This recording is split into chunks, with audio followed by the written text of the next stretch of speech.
our show.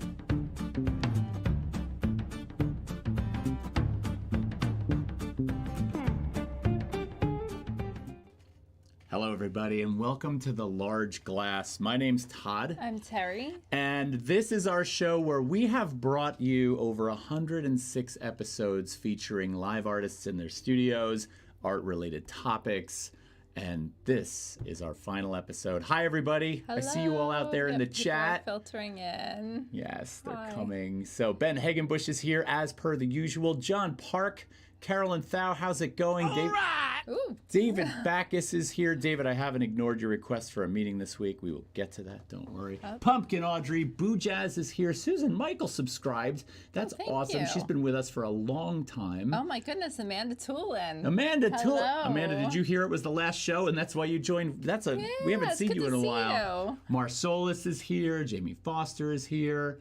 Oh That's my God, great. this is like goodness. this is like such a nice turnout for the Yes. very beginning of the show. Yes, thank you. So, we got a lot to talk about. We do. Got an awesome artist tonight. We do. Yep. Going out with a bang. Yeah. Should we start with the drinks tonight Yeah. instead of any kind of? Yeah, let's do that. What did Carol want again? Oh, Well, she wanted a special. so beverage. Carol wanted. Hold on, I have the name. Todd sought high and low for. I did. I went out seeking this wonderful and very highly rated pink sparkling wine called Cremant de Jour, and couldn't find that. As a matter of fact, it's like I had people on the look for it, couldn't get it. So we have La Giosia, and we are also going to be having some pink bubbly. Mm-hmm. Carol said earlier to us that it tastes like the sun, and it's a great summer, end of summer thing to go out on. Mm-hmm. So I'm all for that. You're backing up? Yep. Does this make you nervous? All the time. Should we ASMR the cork coming yeah, out? you could do that. As it pours all over. No, I'm not going to do that. Hold Goes all over the on. I'm keyboard. going to go gently. Should I don't believe move in. the keyboard? No. No.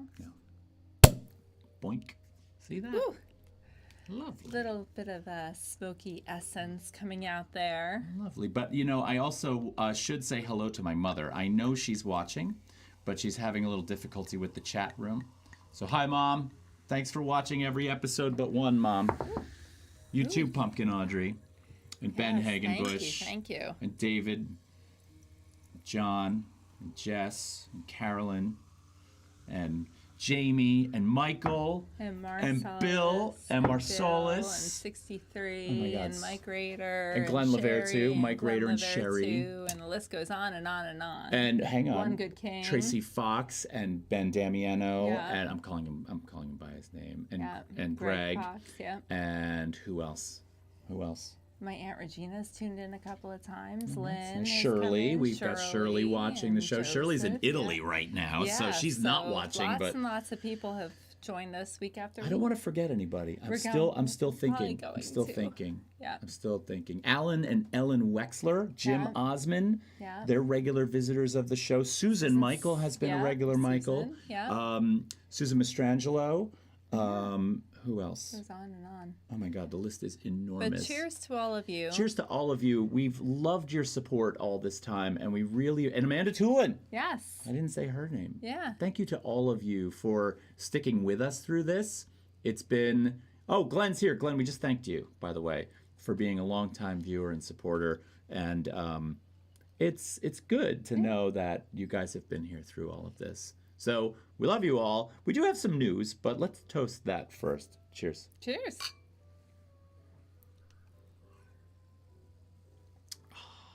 Oh, it does taste like the sun. The sun. Carol's right. Hey, she is right. She is right.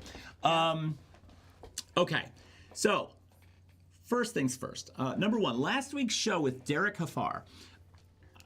Good show. It was an awesome show. Good show. I really, really enjoyed looking at that work. I loved talking with him about this new process for him and how it's not completely fleshed out, but Yeah. he's working through it. And it's a really nice way, I think, to look at process. Yeah, well, process is a continual thing for every artist. It just doesn't stop.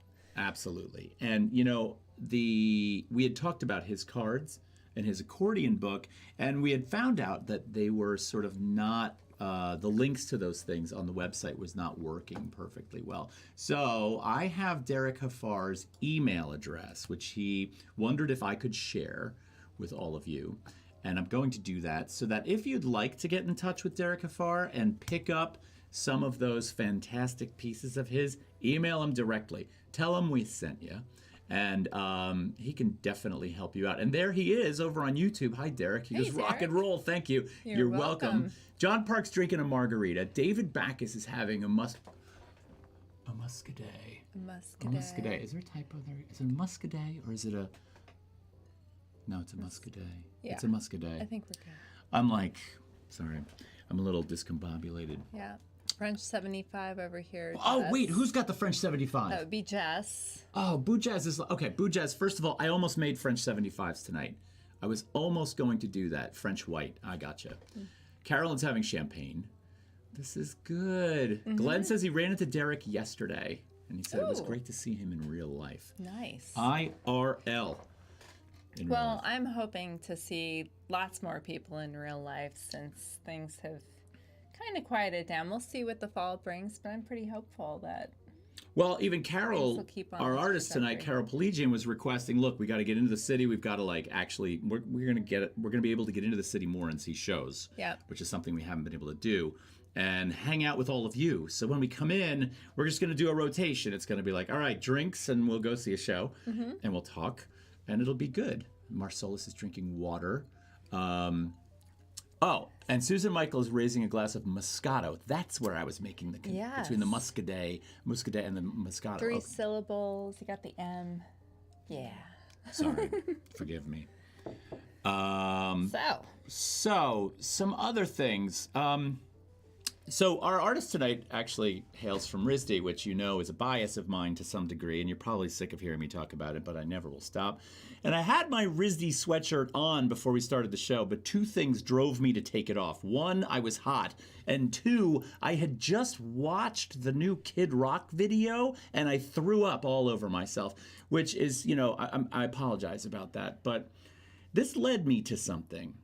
First of all, it is the single most horrible video and song I've ever seen in my life. Okay? Don't watch it because you'll never get that 3.5 minutes back in your life. what was the name of it again? I totally Never forgot. Quit. Never Quit. Never Quit by Kid Rock. Did I say Chris Rock? I think you said Kid Rock. Kid Rock. Yeah. So Kid Rock, anyway. Should quit. Yeah. Should quit. Never quit. No, please. Please quit, for crying out loud. Goodness. However, this led me to something I've been thinking about, and I thought of how a while back Stephen LaPuma from the Court Tree Collective had mentioned to me that he really missed the segment on the show about the news, and he said you should just make a show that's just about the news, the art news. And I've been giving that some thought for... That would be a lot of fun to see Todd go off on the news every single week. Well, it might. It might not. Yeah. But the other thing is Jim Osmond's wife, Linda Cohen, once mentioned that, we should be more critical of the work. Yeah. That we should have some harsher criticality for the work. And that's something that you and I have sort of weighed. And we liked that advice. But I think what I want to do is I want to do a short news segment once a week that we come on, we throw something up there from either popular culture or pop culture is a great source of fodder for that. And I want to be critical of it, genuinely critical. And I want to talk about why that song and video is just a steaming pile of propaganda garbage. But wait, there's some comments coming in. Susan Michael says, wow, thank you for the warning. Let's see. The Kid Rock video is kind of unintentionally hilarious. Says, wait, Kid Rock is educated? We never said that. Okay. Did I say he was educated? Yeah. No. Unintentionally hilarious. It is, Glenn. Yeah. So anyway, I'm going to put this in the works and try and come up with a segment that is just about this critical feedback on things, and then we'll see how that turns out. I don't think I can stay away from doing some kind of stream. But if it's on a shorter scale, a smaller scale. Also, we're going to continue to produce the artist shorts on the YouTube channel. So that's something that you can look forward to. Those are just, 5-minute digestible bits on artists that you may know of, but you might not know of. And they're kind of like the cliff notes of that particular artist. So we enjoy making those. I will say I am going to miss streaming on this end because I feel like it's so interactive and so engaging. I look forward to it. Like we're talking with 30 people at a time sometimes. These are our sometimes friends. up to 70. Yeah. Yeah, these have become our friends. Yeah. There are people on here that are from parts of the world that we never would have met otherwise. And you have all sort of nested yourselves in our lives in really important ways. I mean, we don't just interact with you here. We talk about you during the week. And it's a really nice thing to thank you, Susan. Thank you, That's Susan. really nice. She just gifted a tier 1 sub to Susan, to Memory Vessel. Ooh, Memory Vessel. I don't know if very nice. Is Memory Vessel on? I don't think she's If on. she just misses yet. this last show. She'll probably tune in later. she She might be tends to do that. Yeah. But anyway, you've nested yourselves in our lives, and we love that. We really appreciate that. We're going to hang out a little bit after the show tonight. So at 9 o'clock when we go off, when our artist says goodnight, we're going to hang out and thank you all and say goodbye and probably linger a little bit. So we'll leave that for later because right now we want to get to our artist. We do. But just can I mention the birthdays Oh, for the today? birthdays, Because yeah. I love the birthdays. I'm sorry. So the 13th of September, Jan Bruegel the Younger. Bruegel the Younger. Robert Indiana, too. So it was his birthday today. Okay, so we have this thing. I'm sorry, can I say it? It's been an inside joke ever since we made fun of him on an earlier episode. We didn't make fun of Robert We Indiana. made fun of the relationship. Ellsworth Kelly and Robert Indiana. Dumped him because of the typography. Ellsworth So- Kelly dumped Robert Indiana Yeah. because Robert Indiana put typography in his paintings, and Ellsworth Kelly was bothered by Thought that. it was trash. So- So So I often walk around and I'm like, Robert, take that text out of those paintings or we're finished. good times. I mean, Oh, it's fantastic. Yeah. There's Memory Oh, Vessel. hey. She's here. I'm cooking dinner. Okay, cool. Sorry, not Corey. Can't type. I have a feeling she's talking about maybe Greg? Greg? Bean? I don't know. I don't know. Anyway. Anyway. All right. Let's introduce our artist. Come on. Let's do it. Do you have the birthdays all done? Birthdays are all done. I'm very excited to introduce our artist tonight. So she is joining us from her studio, Carol Peligian. She's Providence, Rhode Island native. She admits to obsessively drawing since her childhood. This talent and dedication was recognized early as she earned a scholarship to attend the Rhode Island School of Design Saturday School and later graduated with a BFA in '77. Following her graduation from RISD, she moved to New York. Drawing, painting, sculpture, and installation came together, and she experiments with a variety of materials, which we're super excited to talk about tonight. Some of these materials are really fantastic. There's metals, there's mink, there's all kinds of tantalizing goodness. She's exhibited nationally and internationally, including a major show at the Museum of Biblical Art in New York in 2008 and False Flag Gallery in 2019. For all of you joining us tonight, I was a little slow to the game. please give a warm welcome Slow down because I'm messed up. to There we go. Carol Peligian. Carol, how are you? I'm well, Todd. How are you? Oh, How are I'm doing you? great. I'm doing great. She's got her glass. Have you poured a glass so we can toast? Oh, good. Cheers. Cheers to you. Thank you so much for to coming on. you. It's lovely to Thank have you. Well, thank you so much for having me. I just realized I'm having a little issue with your images, little and it might technical take me a difficulty. second. But let's just start chatting. So, Yeah. you are going to be, you're our last, and we are honored to have you. I am thrilled. I'm honored to be here. I'm honored thrilled. to be here. So, Terry, you Okay. often lead us off, so why don't you go ahead? Yeah. So usually, Carol, what we do is we start with a really super general question. Can you tell us a little bit about the art that you make?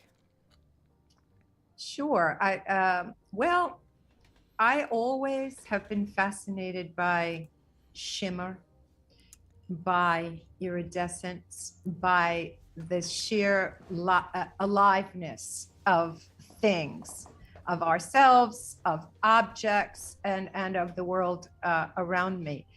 And I've been I feel very fortunate to be living in the 21st century where you have this entire canon behind you and you can work additively, you can work subtractively, you can work digitally, you can take the digital and throw that under the rug and come back and make a handmade print from something. So material for me is really just that. It's just material, something that you manage. But it's really the joining of the idea and the will and the subconscious that drives me. And the work is largely connected to the body. It's of my body.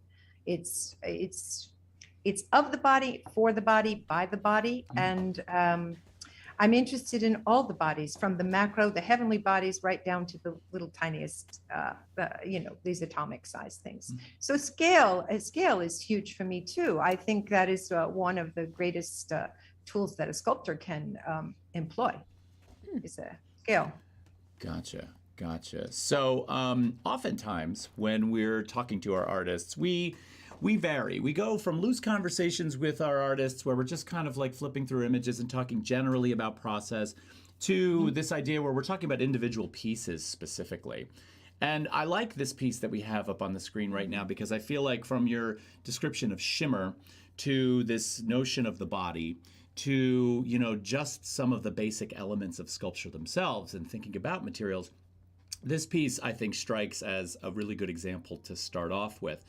Can you talk a little bit about how you get to not only the idea, but how you work through your process? Like, what does it look like when you're working in the studio? Oh, it's pretty chaotic. I start out actually in this particular piece. You're looking at a series that comes from, this one's called Best Kept Secret. And it's from a series of sculptures, one that starts with Things Keep Their Secrets, He by She, From Secrets, Hush Hush, and this one particularly, Things Keep Their Secrets. So I am involved in secretion, in the body, in the aliveness, in the things that we see, the things that we can see, the surfaces that seduce us, and the things we can't see. And the things that we can't see are secrets even to ourselves. What I had mentioned to Todd earlier, I use my body as medium to create forms. Before I go through the crazy process of shaping it and then glassing it and then sanding it and then coating it on and on and on, I place a secret object inside of the piece. And the piece, the secret objects really are the things that are elemental. I can't tell you what they are because then they will no longer be secrets. We'd have to kill us. Yes. But I can tell you that they are indestructible. So if in fact, the late great Louis Bourgeois said, the fate of the work, ultimately of every artist's work, is that it will be destroyed. True enough, in some way or another. Right. I've placed objects that inside that cannot be destroyed. They're elemental. They're of the earth, some quite precious, some not so precious, but they are elemental. So that's my secret with the secrets. Here I chose to juxtapose the fiberglass piece with some very old marble that I recarved and reshaped. It was part of the ruins of an old church, and so you can see the neoclassical form.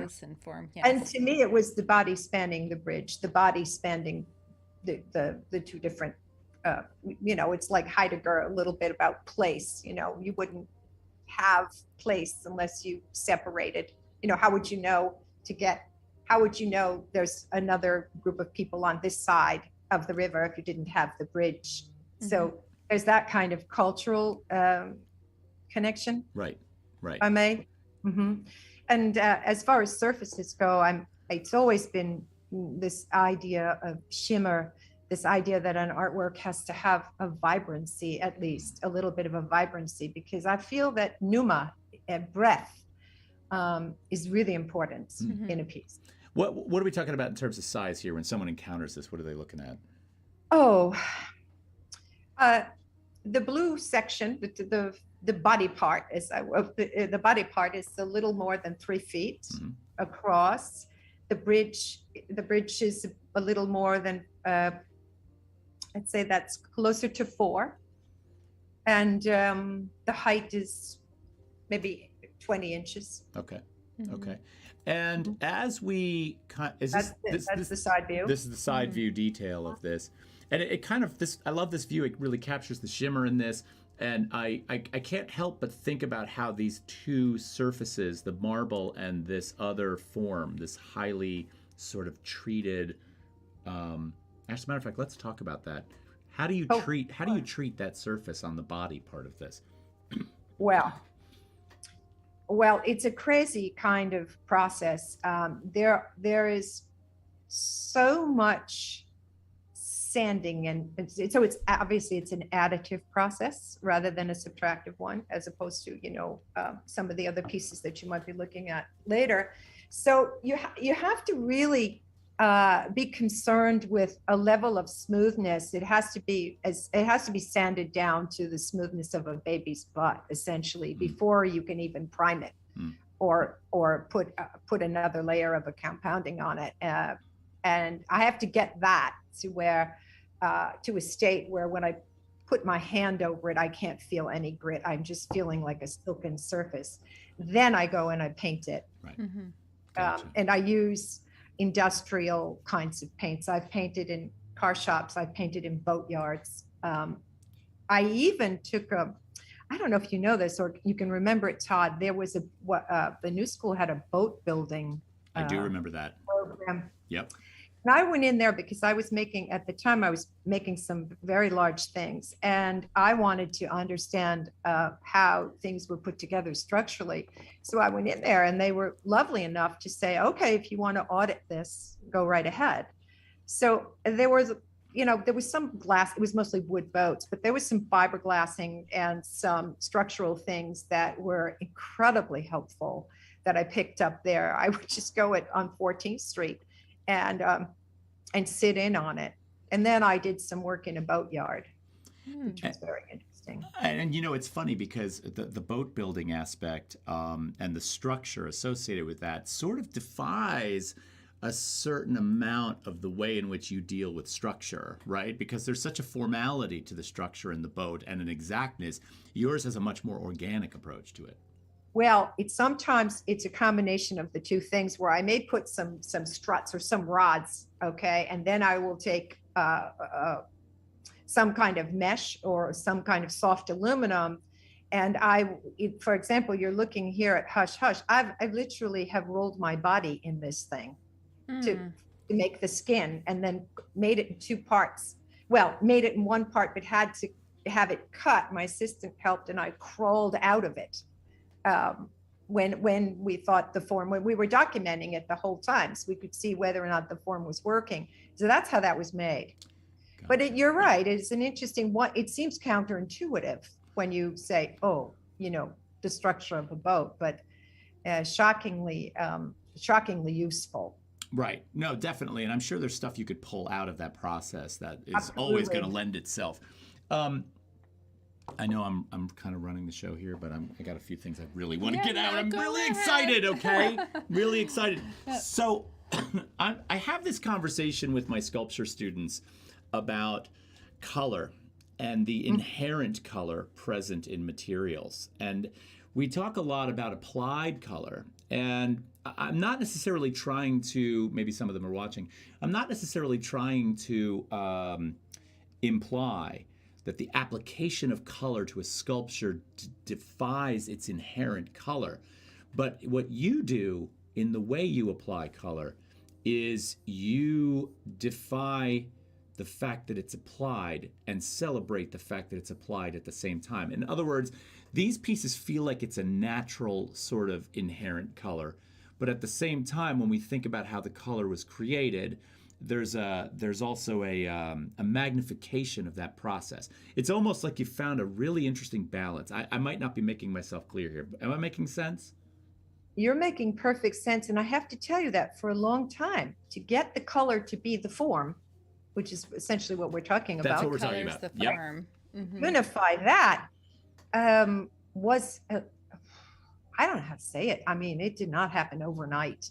There were a lot of failures. There were buckets and buckets of really fancy industrial paints. Just, oh, well, that didn't work. Oh, well, that one didn't work. So there was a lot of trial and error. I have generally, when I'm getting a sculpture like this, as I'm forming it, I do have an idea in the back of my mind about what this piece is, what my subconscious is registering, and then I have a little chat with the piece. I talk to the sculpture. I mean, you know, Todd, you make sculpture. I said, what do you want? You know, what do you want? What do you want? Right. If I'm patient and I sit with it a while and I tip it upside down, or I suspend it, I put it on the floor, I rotate it. We have made this thing where I can spin it and rotate it. Usually by seeing it in so many physical positions, I can better understand the color that I'm after, that's going to have the color actually become the form, so that there's no narrative, you know.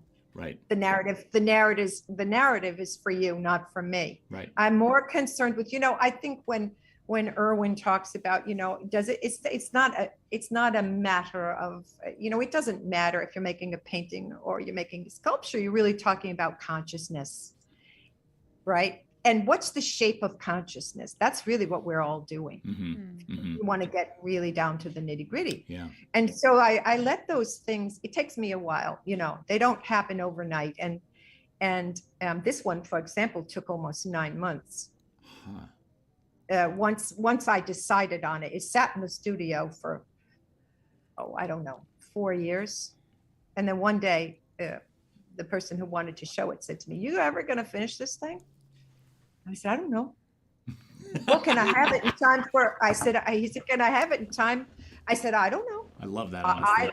I really don't know, because there are other things if you want, but I can't force this issue. I cannot force this issue. Right. So that's really, Todd. That's how color, and Terry, that's how color, for me, the color and the form have to be living together like this as a unified whole, or else I see the piece as a failure. You know, Gotcha. it's problematic. Yeah. It takes a lot of time. Go ahead. I was going to say, there's some comments coming through in our chat section, which I think was what you were going to say as well. So Susan R. Michael has been making a couple of comments. She says, the way the light catches on an object is intriguing to me. And I think I noticed the same thing, especially with the matte finishes versus the shinier surfaces and such like that. She also says the scale of rope is really great. The contrast of the form and the rope very makes me think more about it. She wants to know if this one touches the floor. No, it just kisses the space. It's like a tiny, tiny bit. It flirts with the floor. I'll leave it like that. It flirts with the floor, because you can't really tell, is somebody going to hoist it up or drop it down? Right. Right. And I think that connects to the idea of how I feel about fragility, which is what a lot of these things are. They deal with how absolutely muscular and delicate and fragile we all are as humans. I mean, we can be incredibly muscular, incredibly strong, and then boom, one little thing. And we all know how precarious everything is. And now more than ever, we're living in the middle of, we're bearing witness to how precarious everything is. Yeah. So I think about that a lot. I definitely would too, because you know, this leads to the next question from one of our viewers in the chat, and she asks 2 questions, one of which is very sort of close to how she works, because I've seen her work before. But Memory Vessel asks, do you keep a private log of what's inside each piece? And then her second question is, does this piece turn? And you know, immediately, you know, and even Susan Michael says, you know, tempting us to swing on it. So there is this notion of the kinetic aspect, the connection to the floor, the atmosphere of the room. So number 1, about the log of pieces, and 2, does this turn? Well, it little bit, not really. I mean, it can. I don't recommend it. It can turn. No, basically it can just go, I would say it will go 35 degrees this way, 35 degrees that way, not much more. It could, but it doesn't. You'd have to force it. Right. As far as keeping the log of the secrets, is that what the question is? Well, I I recently started to catalog the objects that I put in, because for a long time I was like, oh boy, oh yeah, I put something in there. What was it? It's better now, because one of the things that I have in my studio as an ongoing piece is I have a surveillance camera on myself, because, and that's part, it's called I Better Watch Myself. And that's an ongoing copyrighted thing that I've been doing. And I have to do it because, but I can't remember. Once I've finished a piece, honestly, I don't know about you, but I can't remember what I did. I mean, Yeah. yes, to some extent, but Right. now what I do, for example, when I'm dealing with the specificity of a color, I have now the formulas, I have the cards, I have plugged it into a computer system so that I can, if I need to touch it up, or I want to make something again in that color, which I almost never do exactly. But now I'm more careful. And recently I've had an archivist come and help me. That Great. was, so False Flag had actually pushed me. Oh, Carol, you know what's in your studio? Well, not really. So the young woman comes in and she's going through my storage cabinet, and she pulls things out. I think you have images of a couple of the womb light boxes. She says, what's this? When did you do this? Did you? I said, I have no idea when I did this. I don't know. She said, what do you mean you don't know? You made it. I said, well, obviously it's in my studio. I made it. But that's the point, back to the point I mentioned before. Once I have finished with it, my relationship with it is kind of ended. It's an object now. It's an object. It almost looks foreign to me. So it was a real job going back and having her archive, because I had to reconstruct the past a little bit. And that was extremely difficult. How about the genesis of the idea, though? Because that's something that we frequently talk about with artists. You have, do you work from sketchbooks, or is this a very organic give and take? You're responding to the materials and going from there. Can I make a suggestion while while you answer that question, Carol? Can we, since we have the ladder in the background here, can we use that? Can we use that as a sort of basis for answering that question, or is that a bad idea? Yeah, I mean, it's interesting. Both of them, both series, the ladder, they're not a series of ladders, but the ladders, this one is called Mary Boone, which, had to do with, that was my reaction to hierarchy and women and who's marginalized, who's commodified, what is the, it is literally the ladder. And you can see that her feet are quite aggressive. They're claw-like. They're claw-like. Yeah, well, there's so for some people in the chat, just maybe we can talk about materials with this one too, because I love the materials that you use in this. And it's created from mink, correct? Yeah, it's black mink, and it was an old coat. And I remember I don't know what came over me. I was just frustrated with all of the political things, the art politics, blah, blah, blah. I don't know. I had my coffee. I drink excessive amounts of coffee all day long in the studio. I usually come in around 9:30 and I tinker around. I mean, you all know what that's like. We putter around until we get to it. That morning I came in and I put the coffee cup down and I turned around, turned the key in, put the cup down, got back on the subway, and went and grabbed this coat and just started like a little kid on the floor cutting. I just started to cut it up. And I had this old plaster covered, I don't know, plaster resin, all this garbage on my ladder. You know what the ladder gets like when you're working on it all the time? Yeah, it was like that. I thought, oh boy. So I'm going to glamorize all this work and I'm going to play. I'm just going to play. And so I started to just wrap it at first, just get the feeling of it. And of course, you can't erase the fact that you've got merit in your vocabulary. Yeah, of course. But it wasn't that. This was more about this ferocity that this was about, with women, with hierarchy, with the art racket with glamour, with all the surface stuff, essentially. And I wanted to sort of push past it and just play with the sensual aspects of this. Yes, I'm going to tackle a tough subject, but I'm going to have a little fun, and I'm going to create something sort of tactile. So I did. And then I realized, well, Carol, you don't know what the hell you're doing. You probably need to think about how you're actually going to put this thing together. So I sat down and I made a ton of tracings, and I made a pattern. So I had to make a pattern for every step and for every aspect of it, including at the top where the little cup holder is for the carpenter's tools and all of that. Yeah. I did all of that. And then I realized, well, I can't just apply the mink onto the surface. So I had to make a lambskin, a felt.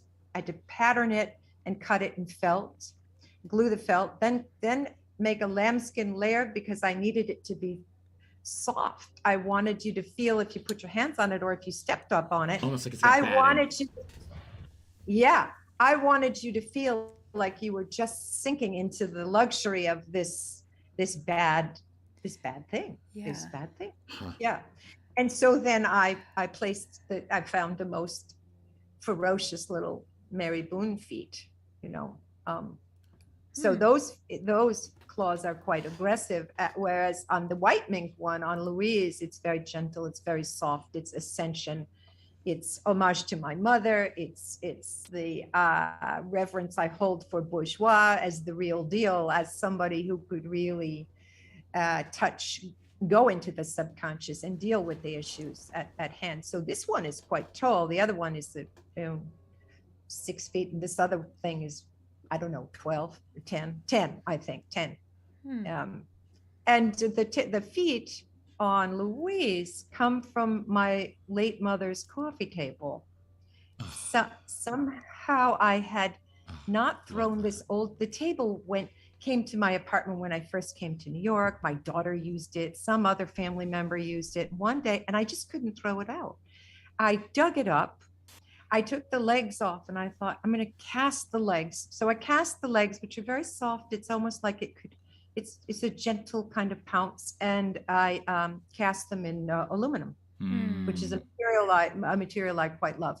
So it's the juxtaposition of these materials that count for me in a lot of ways. Yeah, absolutely. And the sensuality of the materials also is really starting to come to light now that we're talking about these all paired up. Well, even when you think about the context of climbing a ladder, just to kind of go to the basic thing, I mean, you want to take your shoes off and you can imagine the fur on your feet, which is kind of a naughty feeling, like if you think about it. Oh, yeah. And ascending the ladder. So. Yeah, I love that. Yeah. I love that. And then this one, I also love, just from a formal standpoint, how you sort of raise the ladder up off the ground slightly with the furniture legs. It becomes something else. It's more than, I mean, you've transformed the ladder in both pieces, but in this one, I feel like it's been transformed that extra level, which is beautiful. It's almost held aloft in a magical kind of way. Well, it is climbing. It is heavenward. It is much more homage than it's a different conversation with this woman than it is with the other woman. Of course. But essentially, in fact, the reference there are, a ladder has 4 legs, but Louise has 8, which references Maman, her spider, which is much to my mother. So that's that connection. Got it. So let's go back to, we kind of saw this room before, which introduced us to the ladder and got us talking, but we kind of got away from this piece. And earlier, Mike Rader, who is here, was talking about these pieces, and he said these also seem to also be about weight, and yet the color gives it a buoyancy which keeps us gravitationally adrift, which is kind of a nice thing. I hope so. Thank you, Mike, for that. I haven't met him, but I know you threatened to introduce us. I'd love to meet him. You should. You'd get along very well. So yeah, I mean. So tell us a little bit about this one and what's going on. I like this plinth. I love this mirror. Is this mirror polished stainless underneath that? Yes, it is. It's mirror polished steel.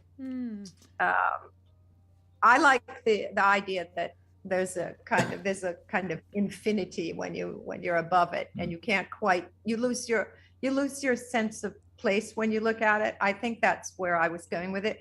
This one is a direct outgrowth of Things Keep Their Secrets, the big white ones, the big white one on the black plinth, which is really the body on the gurney. I struggled. I struggle with the decisions with plinths, and is it on the plinth? If it is, what is the scale? Why is it there? I mean, you know what those questions are like. Absolutely. They're really something.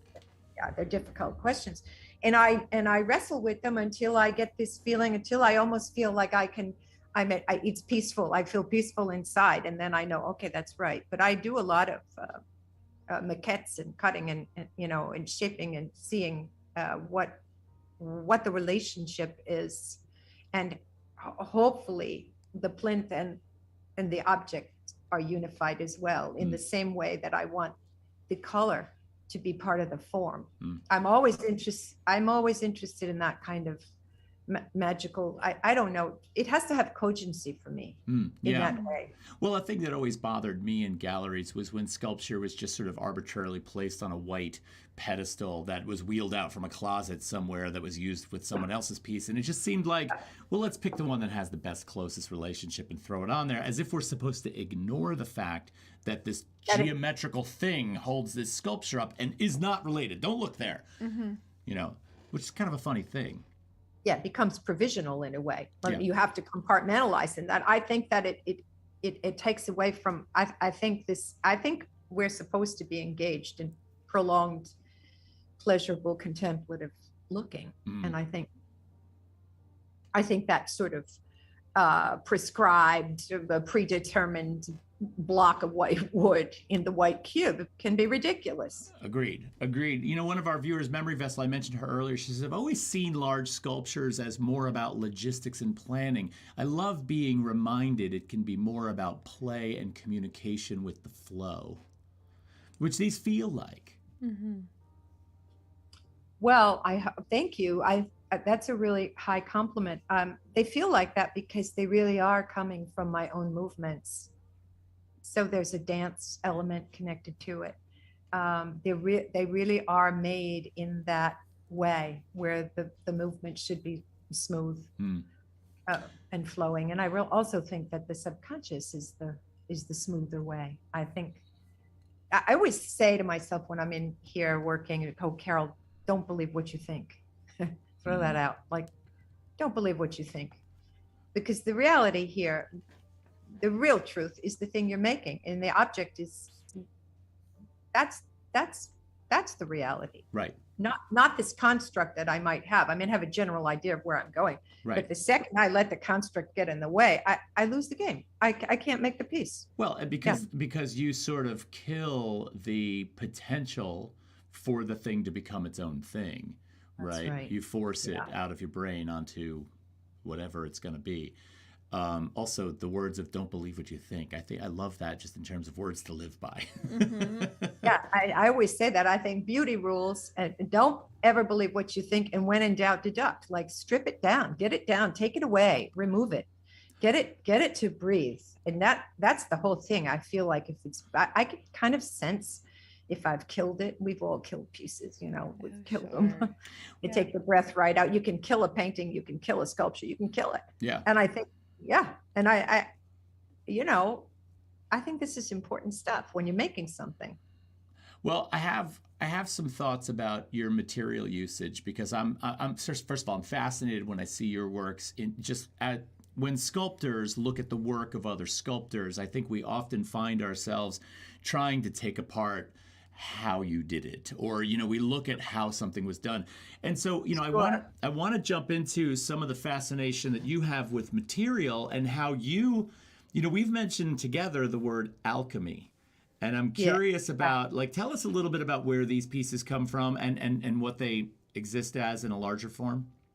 Oh, well, these are small pieces that come from a big meteor, a big sculpture that is that's phosphorescent, that's bioluminescent, and it's organic.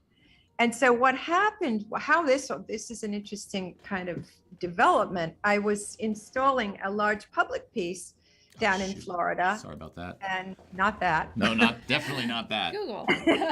Here's Google for you. Go ahead. Sorry. And it was exhausting. We were installing in like 100 degrees in August in Fort Lauderdale, really hot. And I said, okay, to the fabricator, okay, I need to go. I need to take, before dinner even, I need to take a walk on the beach. I just need to cool off. And I saw this object floating in the sea. And I said, would you go in there and get it for me? I had a dress on. We were just going to go get some dinner. And he said, oh, I'm not jumping in there. I said, okay, well, never mind. I said, please, no, never mind. You go then. He didn't think I was going to do it. And I saw this thing about yay big, maybe a little more than a foot long, kind of being tossed up. It was hurricane season. It was a little rough, late August. And I miscalculated the distance in the water, how far out it was. But anyway, long story short, I run in there to get it. I pick it up, I lose it. I pick it up, I lose. Third tries the charm. I grab it. My dress is wrecked, but I'm triumphant because I have the object in my hand. And I couldn't understand what it was because it looked like coral, but it wasn't coral. It looked like rock, but it wasn't rock. It was very other. That's all I can say about it. So, I bring it back to where I'm staying and I say, well, we'll take this on the plane or we'll get it back when we're coming back from the install. And he's like, I'm not dealing with that. I said, okay, fine. I left it in this apartment and I knew a neighbor there. And I said, look, I know you don't fly back, you drive back up north. When you get there, if you're passing through Southern Rhode Island, could you just put this over here? And I gave her the address and said, just put it there. I went up, got it, returned it to my studio. It sat there for 3 or 4 years. And one day, it's like middle of the night, I pop out of bed, I say, aha, that's my next piece. That's what this is. I think this is very other, very out of space, very I don't know what. It was analyzed and it was a composite of space elements, earth elements, a very crazy smash up thing.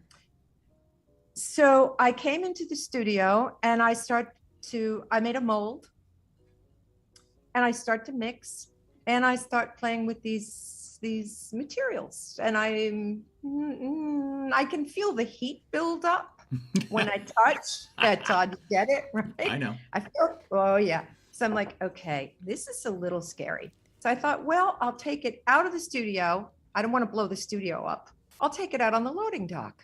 Well, I'll blow the loading dock up. Anyway, I sat with the piece for the entire night, all night, to be certain that it wasn't going, not that did any good. I mean, I don't know what would have happened if I had been less than lucky. And then I unmolded it, demolded it, and I had this glowing object, which then led me to the small scholars rocks that you see here in this image and the slabs that are taken from the green slab in the center that's taken from the big meteor that I made. So that one that nearly blew the place up, it's about like this, and then I made a giant one. And that's part of what we're trying to get out into the landscape, into the public, but there's been a lot of issues surrounding getting that done. But it that's has its own, come from that. I was just going to say, but it has its own phosphorescence. It has its own light source. Oh yeah. So what happens is so if it's exposed to the sun or any UV, not necessarily the sun, it will exchange the energy. So in other words, if it sits out for 12 hours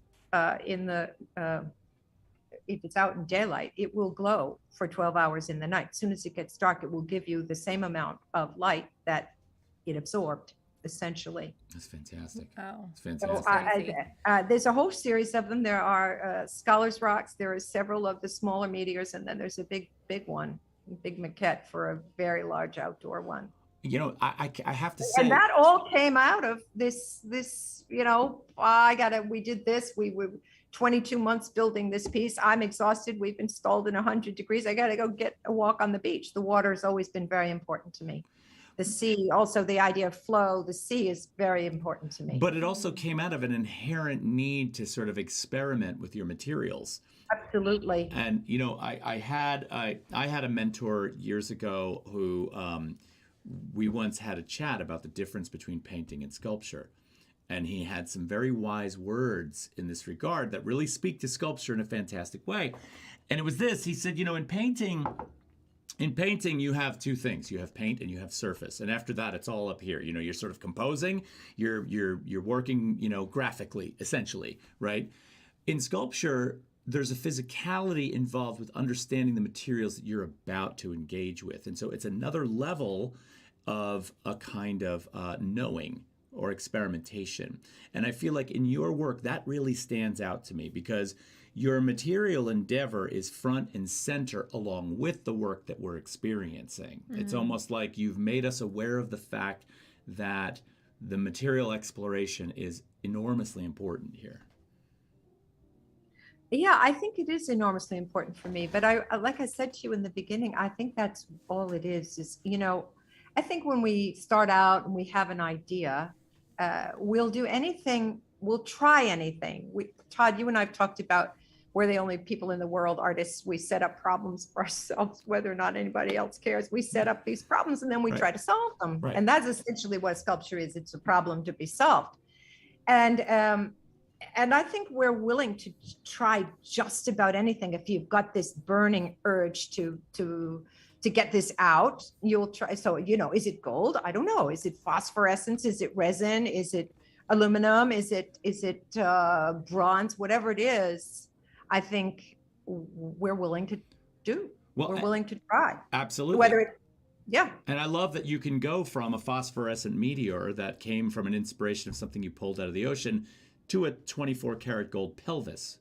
Can we talk about that a little bit? Oh, yeah, we can talk about that. Oh, the pelvis. Lucy. The pelvis. I'm sorry, go ahead, Terry. I was going to say Lucy the pelvis. Yeah. So, obviously Lucy, the ancient Lucy, but also Lucy was my grandmother's name. Mm-hmm. So that was appropriate. And, I think it's an iconic shape. And I think it, at the end of the day, we all have to pass through this thing to get into the world. And I've always just loved the form. I've loved how it looks like a pelvis, but then it cannot look like a pelvis. And so to glorify it and do it in gold was, it really mattered to me. And at a certain point, I had actually been given, this was cast from a real human pelvis that had been given to me many, many years ago. My brother had given it to me, and it was part of a cadaver, I guess, in medical school. I don't know, but he knew that, it's my late brother, he knew that I collected bones and eggs and rocks and horns. I mean, it's not exactly the nature lab in here, Todd. It's not the RISD Nature Lab, but it's all that obsession from seeing these incredible organic forms that we don't make. Right. That the bigger sculpture, the earth is the big sculpture. We add to it and we subtract from it. And that's the big sculpture. Right. And I think that's really why I was, I was just fascinated by the form, and that I'd love to someday use this as I'd love to do this outdoors, but have everybody walk through it. You had mentioned like a Brancusi in one piece where they stack, right?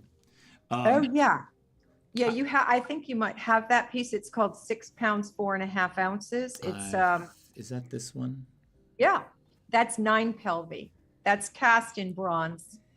That's nickel plated bronze. So that's 9 pelvi, starting with the tiniest like this. And it's going up through the development from birth to old age, right. Essentially. And so it's called 6 pounds, 4.5 ounces because it's really for my daughter. That was her weight at birth. And so it's, you're dealing with obviously the feminine realm, but you're dealing with the human realm. We all have one of these, and we're all having to make this passage. And just to clarify for the audience on a point we made before, the reference to Lucy, other than being your mother, correct? Your mother's name was Lucy? Grandmother. Grandmother's name was Lucy, but Lucy also was the early hominid that was discovered by the Leakey archaeological team that created the connection between the notion of an evolutionary being into a human form. So it's a pivotal piece in human evolution. No, and I remember being fascinated by Mary Leakey and Richard Leakey and the whole, the whole thing. I mean, I remember that actually, reading about that. So yeah, it was Lucy. It was that Lucy. It was Leakey's Lucy, and it was my Lucy. Yeah. Well, And yeah, go ahead. I mean, go ahead. No. Well, I was just going to say that when I was in college, I got to take an archaeology 101 course with a woman who taught. Her name was Carmel Schreera, and she was on that team. And she used to talk about that. Oh my God, it was brilliant. Her class was always packed. She was a fascinating human being. Oh, she was with the Leakeys? Yes. Yep. So brilliant person, and great, to sort of listen to. Anyway, that's such a gift. That's such a gift, isn't it? It when is. you connect with that, Oh, yeah. with someone like that. It is. Yeah, it is. So let's see. I want to get to a few more pieces here. So we also should talk about this, I believe, right? Because this is sort of along the same lines. This is a public piece. Can you tell us a little bit about it? That is a public piece. That is down in Fort Lauderdale. It was commissioned. It's a human rights memorial. And basically, I was asked to create a sculpture that commemorated the 5 genocides of the 20th century, starting with the Ottoman Turks against the Armenians, going up through the Holocaust, Rwanda, Cambodia, all of that, Bosnia, and that was quite a journey, and it was a turning point. It was a real turning point. I had been making figurative paintings for a very long time, and I'd also had a difficult spell. I don't know if I ever told you this, but some years back, I had a flood that destroyed a little over 3,000 pieces of my work. And that was mostly drawings and paintings. So that was all gone. I had no references. I was starting all over again. And then there was this call for a competition. I sent the thing in. I got it. It became very, very difficult, but so I pulled out of that. But one of the men who had been on this committee called me and said, Carol, I really love your drawing and I really love your presentation.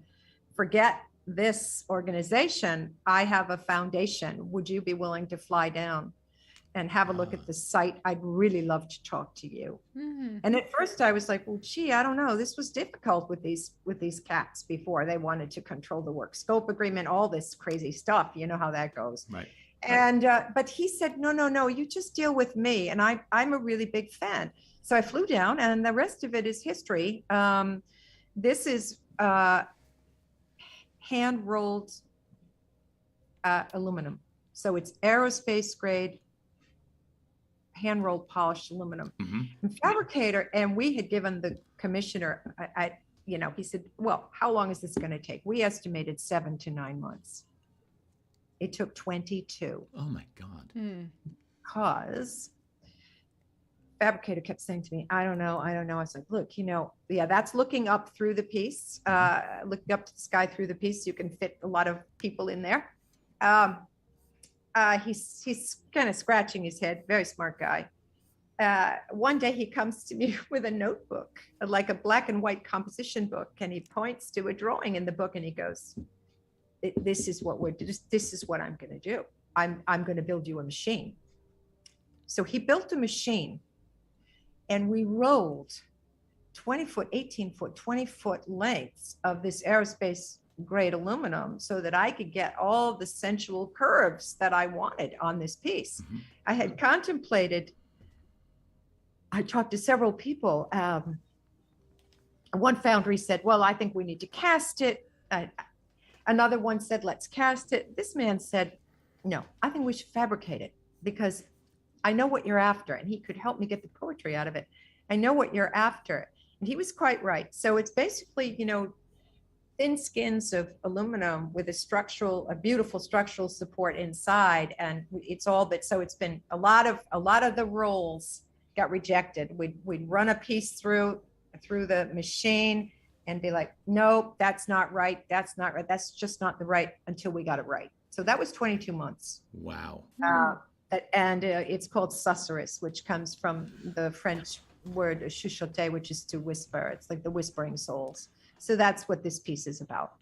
It's beautiful. And I think what I love about your process overall, as we look at all of these different pieces, is there is both a kind of immediacy to the process and the thought in the, at the genesis of the idea when a thing comes out, like when you got on the train and went home and got the mink coat, or, and then there is this, from that, there's this extension, this very long term kind of exploration, discovery, understanding the material or the process or inventing a new machine to sort of get there.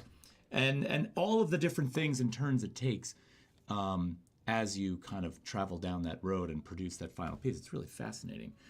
Well, I think we all know as makers, we'll do whatever we have to do. But I think this is the important part for the viewer, is to understand that, and you said this earlier, that if I have the thing in my head and I produce the thing I have in my head, I kind of kill the thing that's there. I don't give it a chance to kind of have its own life, which is produced through the process. And that's the beauty of, I think, of your work, is that you can really see that. So I think process, I think process is probably the most exciting thing, because I always hope that I produce something that I haven't seen before. That's a real big hope of mine. I don't want to come in here and know exactly what it's going to look like, because then I think I run the risk of repeating myself, which then turns the work, it's almost like one work becomes a caricature of another. Yeah. I'm not suggesting that I love progression. I think that's part of what development is. I think that making art is a way of moving forward. And I think it's self-knowledge at the end of the day. I think this is really important to me. I think that's what we do as sculptors, right? Is this journey that we take, this self-knowledge. Even painting is like that, although. Yeah, I think art in general does this. As we move forward, we build out the bank of knowledge that we retain. Our expertise is totally unique to each and every one of us, because we are the only ones that have experienced the space that we've been through, which is strange. That's right. And I think that's what makes it unlike anything else that is done out there in a more formulaic or regimented way. That's what makes it unique. We loved having you on tonight. This was great. Oh, well, thank you so much for having me. It was very enjoyable. Yeah, thank you so much. And pleasure. Keep us posted on what you got going on, and we're honored to have you on as our last guest. And we're not saying we will never do this again, but from a weekly basis, you're our last one, and we love that. So thank you. Well, I loved that you asked me. Thank you. For those of you who want to follow Carol on Instagram, you can check her out at Carol Peligian on Instagram. And then if you also would like to check out her website, which, by the way, the cover page of her website has those surveillance cameras that are on her studio, which are kind of cool, carolpeligian.com. So definitely go check that out. Carol, thank you so much. And of course, thank you. See you soon. We'll be hanging out soon for sure. Yes, we will. All right. Okay. You take care. Again. Thanks. Bye-bye. Thank you. Bye-bye. Bye-bye. Whoa. Wow. Yeah. Yeah. I mean, I think the reason why I love ending on Carol's work is because of that notion of how she reveals through this work what I think I've been trying to get at. This notion of exploration, experimentation, the notion that the idea may begin in a place and end in another place, but ultimately the making itself is what drives it. Yeah, and the exploration of materials as well. Like, she really incorporates a lot of different mediums out there and everything. So totally. Yeah. Let's run through some stuff in the chat. So I apologize for not getting to everything, but Susan Michael says knowledge of materials or exploration of materials, that is everything. And yeah, agreed, totally. 63 says, who said that sculpture is what you run into when you're backing up to look at a painting? I don't remember, but I just mentioned that in class the other day, so it's funny. I think we're on the same wavelength there. Susan Michael says, your work invites us to look closer and pay attention to what we see. Yep. Let's see, 63, yes, we all define our own rules. Yeah, my True. creator says, fantastic work, Carol. Yeah, Mike Rader, thank you for that. Thank Pumpkin Audrey says, Todd and Terry, thank you so much for introducing me to so many wonderful and amazing artists and so many interesting people. I will miss Tuesday at 8 p.m. Wow, Tuesday at 8. Great name for a racehorse. Oh, yeah. Oh, dear. And which reminds me, we just bought... No, we didn't buy a racehorse. No, we didn't. That'd be kind of a funny way to go. It would be. Mike Rader says, Todd and Terry, thank you so much for the edification and dedication. Much love and respect. Sherry and Mike, best to you both. You two inspire me to dig deep. Mike, you and Sherry both inspire us as well, and we appreciate that. David Backus, yes, it has been an amazing weekly event. Thank you so much. Definitely going to miss this from Jamie Foster. Thank you. Boo Jazz says, ends are not bad things. They just mean that something else is about to begin. And there are many things that don't really end. Anyway, they just begin again in a new way. Ends are not bad, and many ends aren't really an ending. Some things are never ending. See Joy Bell. Oh my God. Thank you. Yes. Thank you for that. very much. And that's how we kind of feel about this because we're about to embark on some new stuff. Yes. And some of which we don't even know, but we're just going to flow. It's funny. We knew tonight would be like a sad ending for us because we for the obvious reason. Yeah. But at the same time, we were really happy. Yes. When we were building up to putting this show on tonight because we realized I think it means the next phase, the next thing is coming. Yeah. But I really enjoyed coming here every Tuesday night. I started off not knowing a whole lot, and I've learned so much. And I have to say this, and this is one of I think the most, for me, this is one of the most important things about this is, we set out to do this, and we were going to make a show, and then we were going to make a month of shows, and then we were going to make a year. And I will tell you this, one thing I have learned more than anything while making this is how well I work with you, meaning you. Oh. Because you and I think, have learned a lot about each other. And the for two people that live together and cook together and clean together and do all of that stuff. And then work together. And then work together on something that frankly is, there's a lot of creative license in this that you and I have shared. And it's hard for two personalities to share that. I thank you for teaching me a lot about how to be a better and more understanding person, because that was tough, but we did it really well. We did. Right? We did. So let's see, there's a few more things in here. Mike Rader says, all the best to you in the chat of the last couple of years. Thanks, Mike. That's nice. Yeah, you guys in the chat are awesome. Yes. You drove the show. You did. I think, imagine this place without the chat, because usually that kind of steered the whole direction in some episodes. We went off pathways we never would have gone on our own. Totally. And, we tell our artists before they come on the show, we're like, look, I know you're nervous. I know that you got a lot you want to think about, and we're worried about the questions, but trust me, our chat is awesome. And they help to drive this show in ways that you can't expect, but we promise will be thoughtful and insightful and really interesting. Yes. Yeah. So we owe you guys for that, and we really thank you for that. It's wonderful. Yeah. Let's a see. lot of comments. I know. Jamie Foster says, we always would say our friends are coming on. Thank you guys. Hope to see you in New York sometime. Jamie, we feel that way about you guys too. You're not our chat. You're our friends. All of you. You're all our friends. And I love that we have met in person, almost every single one of you, with the exception of maybe a couple. And, and those, I know we've met on Zoom, like Susan Michael, for example. Susan, we've never met you in person, but we met you on Zoom. We had you on the show, and I feel like we've hung out, to some degree. And David Backus says, I finally got the hang of the chat. What are you talking about? Come on, you've been good at this for a while. Jess Park says, it's been so fun gathering with you all on Tuesday nights. We'll miss it, but excited for you and what's to come next.